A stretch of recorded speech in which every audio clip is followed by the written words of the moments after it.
बाबा देख दर्शन तू कल तू सावन में दर्शन कलना।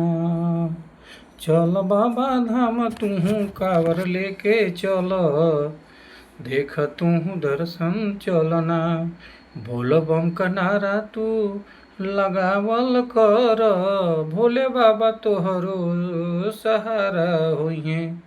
तो बोल बम लगावल कर नारा, भोले जी हूँ सहारा। बाबा भोलेनाथ के तू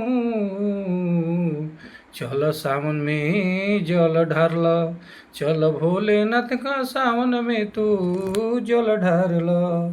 बोल बम का तू हूँ लगावल करी है नारा, भोले जी होई जइहे तोह पर सहारा।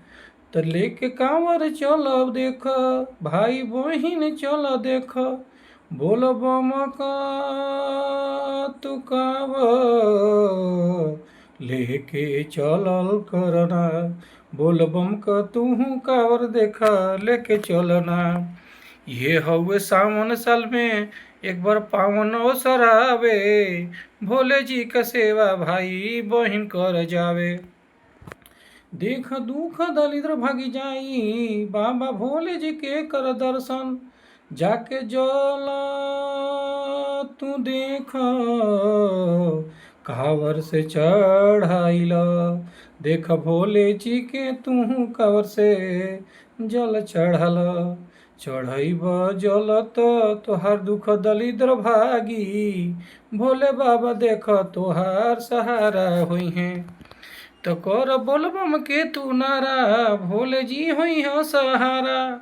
बोल बम का चल नारा लगावल करना, तो भोले जी तोहार देख सहारा होई जइहे ना।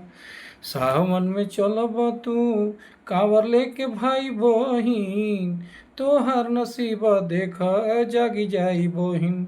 सावन में तू चल देख, भोले जी के दर्शन कल। चल सावन में जल तू ढारिल भाई बहिना। चल सावन में तू जल ढारला भाई बहिना, तोहर नसीब जागी जाई भाई बहिन ना। चल भोले जी के तू जल ढारलना।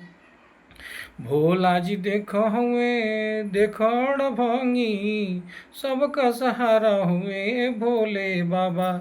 चल दर्शन कल भोले जी के दर्शन कल तू, भोले जी के तू चल जल ढारिलना। चल भोले जी के दर्शन तू ढारिलना। चल भोले जी के दर्शन तू करिलना।